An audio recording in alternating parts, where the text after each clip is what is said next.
stand here today asking the governor to honor his oath by making sure that these bills for the Police Accountability Act, this package of bills, legislation gets passed this session.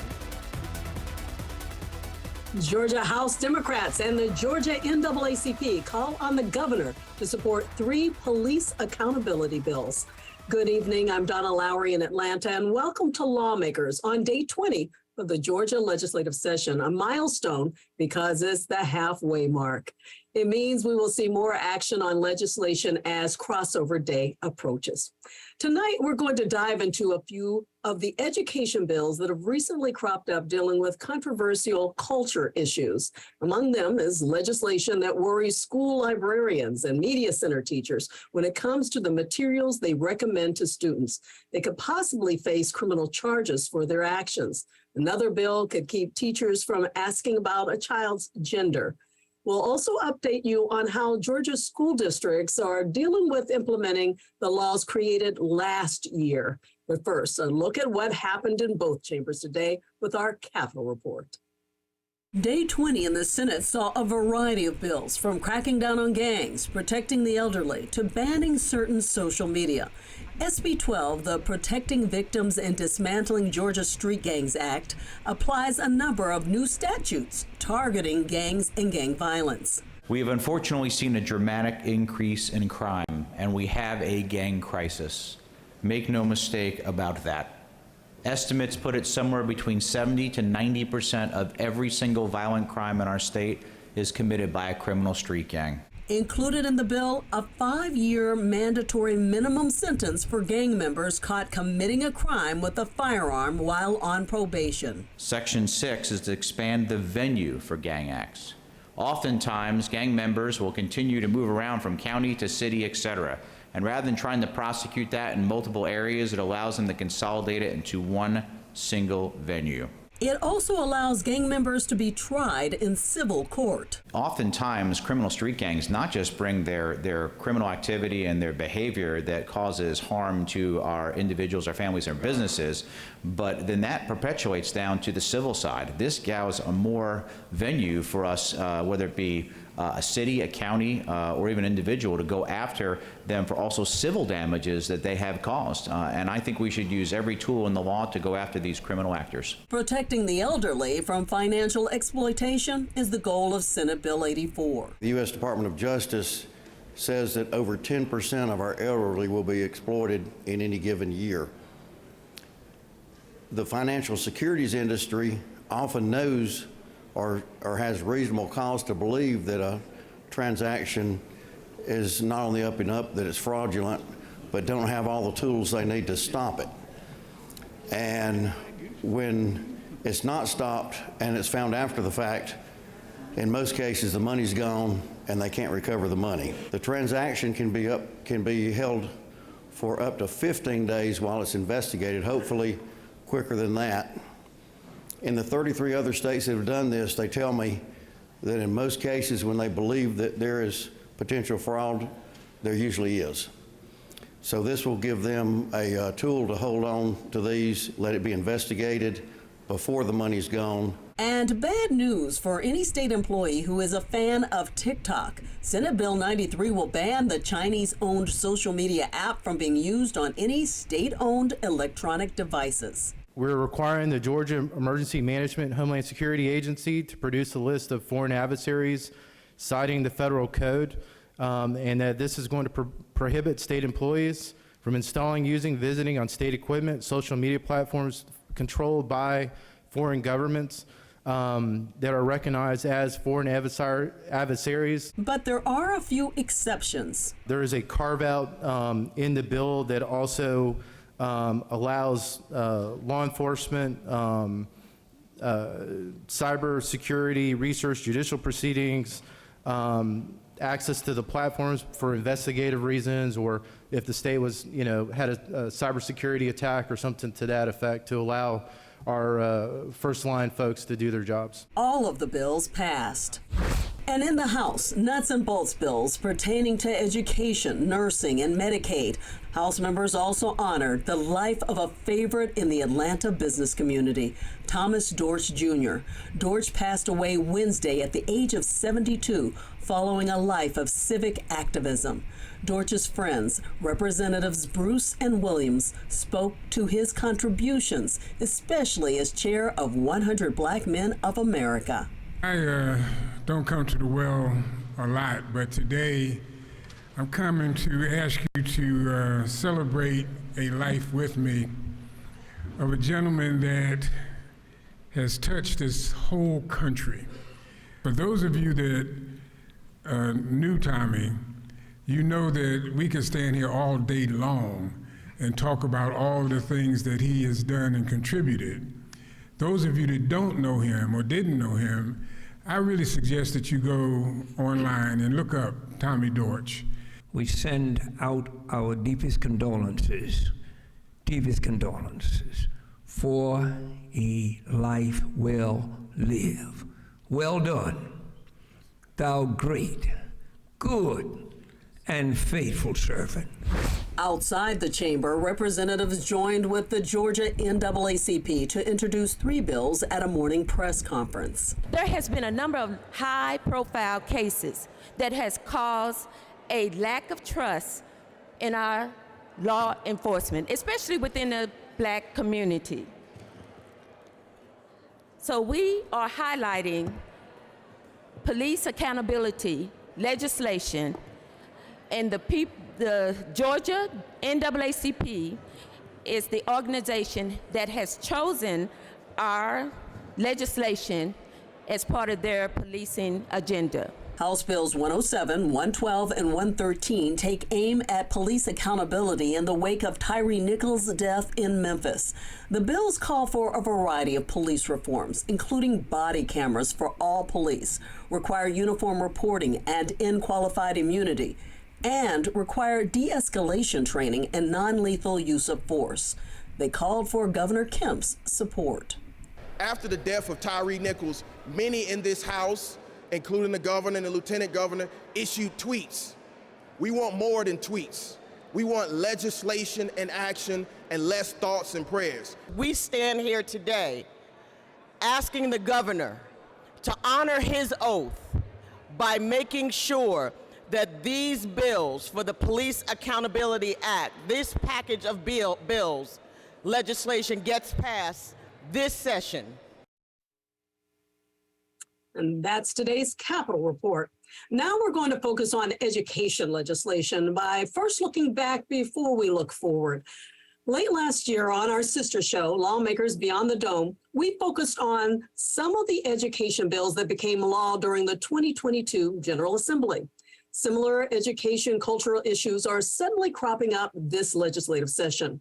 So tonight, before we discuss what's happening now, we'll bring you up to date with a story we aired last fall that takes us into schools, classrooms, and school board meetings across Georgia. The battle over what's taking place in education is not in classrooms. It's at school board meetings across Georgia. In Savannah. I have to believe that you were not previously aware that books inappropriate for children were in our school libraries. In Noonan. Believe what you want about racial and sexual discussions in schools, especially involving very young children, but these things are absolutely part of a deliberate plan to disorient and confuse immature minds. In Cumming. Some teachers may think they're teaching critical thinking when all they're doing is pushing one dogmatic view, insisting that boys can be hormonally and surgically transformed into girls. We are focused on really anything involving our schools at the moment, the different ideologies that are being pushed. But really, Rhonda Thomas is the founder and president of the Georgia-based national group Truth in Education. So it could be ideologies that are not morally maybe what some parents would want. It might be ideologies that are anti-God, anti-history, anti-country. The ideologies often mentioned are critical race theory or divisive concepts, parental rights, transgender issues, social emotional learning, and obscene books and materials. Parents want our children to be in school for what school was meant to be, and that's to teach math, reading, science, English, not to be, we're teaching more cultural competencies now than we are core competencies. Thomas took that message to lawmakers during the last Georgia legislative session. I'm representing several thousand parents here today. Interest in a number of cultural issues gained traction from Republican leadership. Despite pushback from Democrats, several bills passed along party lines. Among the most widely discussed is the one that bans educators from teaching divisive academic concepts about racism. I think it's another placeholder term for like critical race theory. The notion that there are topics that can make students feel uncomfortable, therefore should be forbidden in terms of discussion, really makes no sense, because if you were to really turn that on its head, you could turn almost every subject into a conversation that would make any particular student or any single student uncomfortable. Critical race theory, or CRT, taught in college and law schools, maintains that racism is a social construct embedded in institutions, from criminal justice and employment to housing and healthcare. It is not taught in K-12 schools in Georgia, but opponents of CRT say it comes into play in other ways. Social emotional learning is being used to destabilize our children emotionally in order to break them down, in order for them to accept whatever they want to teach them. They are actually bringing in equity, which hurts all children. Her examples? Getting rid of gifted classes. We're beginning to do that because if one child is not gifted, then another child should not have that opportunity. So we're beginning to get rid of AP classes. If one child can't afford to do an AP class, then it's not right for another child to be able to do it. When Governor Brian Kemp signed divisive concepts and other education bills into laws, the burden of implementing them fell on school boards. The draft policy for IKBB, divisive concepts, the complaint resolution process. House Bill 1084 was signed and approved by Governor Kemp. It's also known as the Protect Students First Act. Under the law, school boards had until August 1st to formally pass the resolution. Some struggled with it. Marshall Orson is one of two DeKalb County board members who abstained when it came to the final vote. I actually had been an advocate for us taking a different approach, which was to simply create a policy that said we will follow what the law will do. I knew that materially that wasn't going to be different, but I thought it was expressing a sentiment that I think is still widely held across the entire school board, which is that this policy doesn't really make sense, and it is likely to raise differences and conflict than it is to actually solve anything. And for some educators, it certainly caused worry. There was a lot of I guess, trepidation. There was a lot of nervousness from teachers. Well, what does this mean? Because it is very vague. A lot of things can make people uncomfortable about history. Jennifer Sandlin chairs the Social Studies Department and oversees 24 teachers at East Coweta High School. There are certain topics that are hard topics to teach. You know, we teach the Holocaust, we teach about genocide. These are topics that our students need to know about in history. But what we have found just as a department is that that what seems to be going on with these laws is more of political. While the Divisive Concepts Law has led to uncertainty in Georgia education, it's the Obscene Materials Law that has arguably challenged many of the state school boards the most. Did you know that Islands High houses one of the most egregious examples of pornography, entitled Genderqueer? Those who want what they consider obscene materials taken out of school libraries have laid on the pressure during public comment sessions at school board meetings. According to PEN America, a nonprofit that promotes free expression in literature, Georgia is one of 32 states to ban more than 1,600 books from public school libraries during the 2021-2022 school year. Historically, when books get banned, it doesn't end up well for the people or for the leadership. 15-year-old Natalie Zern, the daughter of teachers and an avid reader, heard about the new law and felt compelled to speak to her school board. Through some of my other research, I've also noticed books like Of Mice and Men, Brave New World, classics like that. To me, censorship is somebody in power taking a piece of educational material and basically stripping away any educational value or like semblance of meaning that could possibly come from it. Before the law, school boards had policies on reviewing materials in school libraries, but opponents argue it's not enough. To make their point, some public speakers have read explicit content from books available at schools. Looking for Alaska by John Green.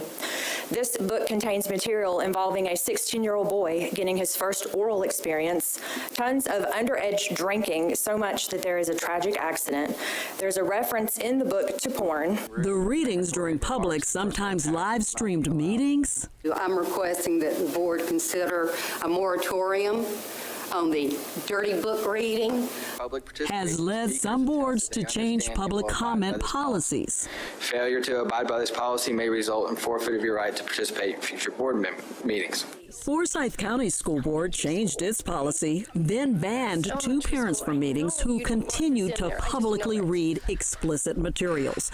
The members of Mama Bears of Forsyth County, Allison Hare and Cindy Martin, filed a lawsuit alleging the school board wanted to silence and banish from its meetings any parent who simply reads aloud from its school's library books, and saying the First Amendment guarantees plaintiffs' rights to speak out and petition the government about which books belong in school libraries.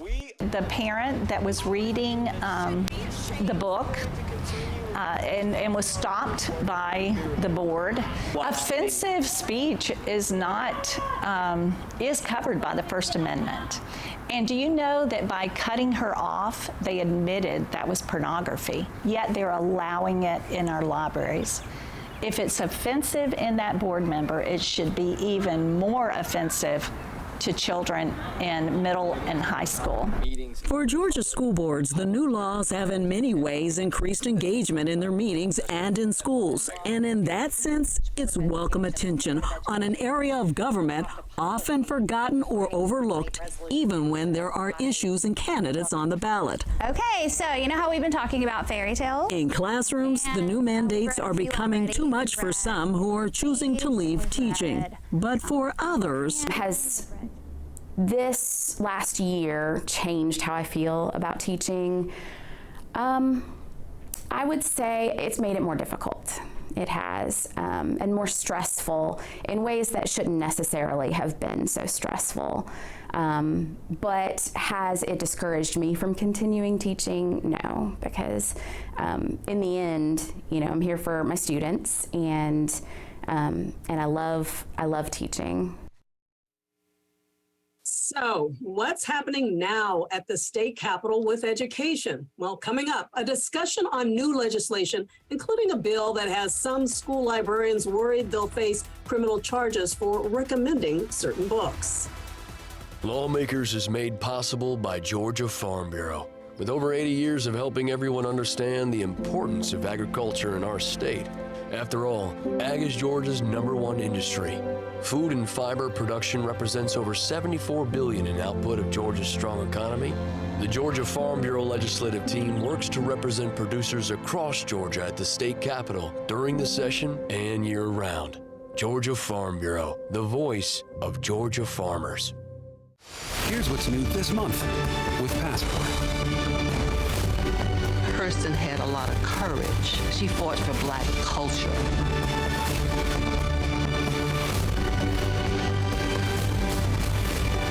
They could have killed you. You're exactly what we need right now. Oh my God. What is this? She was poisoned. These and all your favorite shows are available with Passport. Support your PBS station and stream more with Passport on the PBS app. We care about things that affect the lives of every American. We are there at the front line to get to the heart of what really matters in every issue. This country has not seen this in 80 years. This extraordinary moment in American history. You're making such a huge impact. Trust is at the heart of what we do.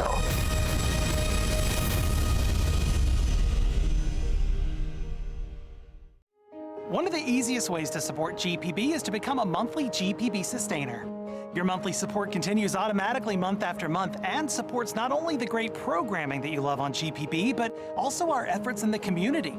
GPB is committed to provide a trusted space for lifelong learning on the air, digitally and in person all across Georgia. All this is made possible with your monthly support. And we can't do it without you, so please donate right now at gpb.org/give. And thanks.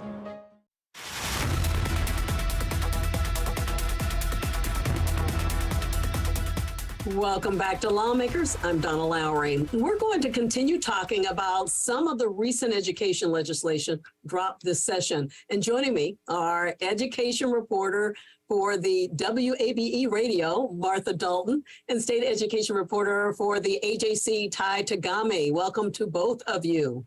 Thank you, Donna. Well, let's start with Senate Bill 154. You've both reported on it, and it deals with selling or distributing harmful materials to minors in school libraries, and basically takes the obscene materials law from last session that we just heard about a bit further. So, Ty, your take on it first. Yeah, we've seen this kind of legislation before. It would basically exempt all librarians in public schools and public librarians and academic librarians enjoy an exemption, a protection from a state law on, it's about harmless materials for minors. There was an attempt to exempt school librarians in prior legislation, but that was stripped out last year when we got a bill that, became law, and it changes how books are removed from public schools. So yeah, now that issue is back, criminalizing librarians. Yeah, and Martha, it deals with more than just the book. So when they say harmful materials, apparently it deals with websites too, other just materials overall, right? Right, that's right. And some parents that I've talked to who are not in favor of this bill have said, you know, I only wish my child were that interested in reading, you know, that they would actually go to the trouble to seek books out, check them out, take them home. But you're right, it applies to other materials as well. Yeah. Ty, you look further into this, and it looks like there could be a criminal tie-in when it comes to the librarians themselves or others who might sell. Is it just librarians? Talk about that a little bit.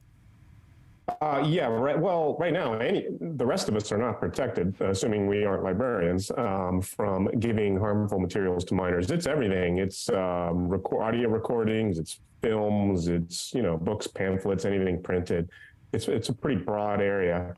You know, there's a lot of Supreme Court decisions in the past that help them sculpt this this law because there are caveats for materials that are that have value politically, artistically, scientifically, literary value. So all of that is, you know, you need to have a careful process to weigh, and each community gets to decide whether something, whether the value merits the content, if it is sexual or otherwise, would be considered harmful. And so, right. Yes, the violation is a misdemeanor, a high and aggravating misdemeanor, which is pretty serious business. You could be fined up to $5,000 and spend up to a year in jail. Yeah, and it could ruin a career, you know, certainly for somebody in education. Martha, I just read a report by WHYY Radio in Philadelphia where a suburban school district there is considering removing 60 more books from libraries. So talk a little bit about the types of books we're talking about. Well, I think it was covered a little bit in the piece that we just saw. We're talking about books that are often, dealing with sometimes gender identity, people from the LGBTQ community. You know, a lot of students who have spoken at these school board meetings have said, you know, that for them, those books were really like a good connection to school. I mean, it sort of made them feel like they were understood by somebody. So I think, you know, what also came up in the story we just saw, which is will be an interesting issue to see how it plays out, is that there was a mother or an advocate who spoke about the First Amendment, and she said that, you know, these people who are reading from the books themselves during the school board meetings had protected speech under the First Amendment. And I think there's still an outstanding question of, you know, do schools, librarians, teachers, are they covered under the First Amendment as far as this kind of speech goes? You know, should literature fall under that? I think we're sort of seeing a little bit of that play out in Florida, where one district pulled a book about Roberto Clemente, the baseball player, off of its shelves just for fear that it may not comply with the law there. So I think, you know, that there's still that open question of how much of this is protected speech, and should we be actually, you know, putting these kinds of penalties on teachers and librarians? Yeah, we're still waiting on a hearing before the Senate Education and Youth Committee on this one. So we'll keep watch on this. I'm sure there'll be a lot of interest. But Martha, I want to switch to another controversial bill that applies to educators and anyone else in charge of children, for everything from camps to after school programs. And that's SB 88. It prohibits discussing sexual orientation and other gender issues. You covered the hearing on this. Tell us a little bit about it. Right. Well, essentially, this bill, like you said, it applies to a long list of people. But essentially, the concern is that kids could transition at school without their parents knowing it. So the sponsors of the bill, as they were presenting it, were concerned with that kind of providing that kind of protection, keeping teachers, coaches, you know, camp counselors from essentially allowing children to transition, but not informing parents. So that's sort of the gist of it. Yeah, I think we're going to hear, I know that they did not make a vote, but Ty, you've been reporting on this a little too. What have you learned?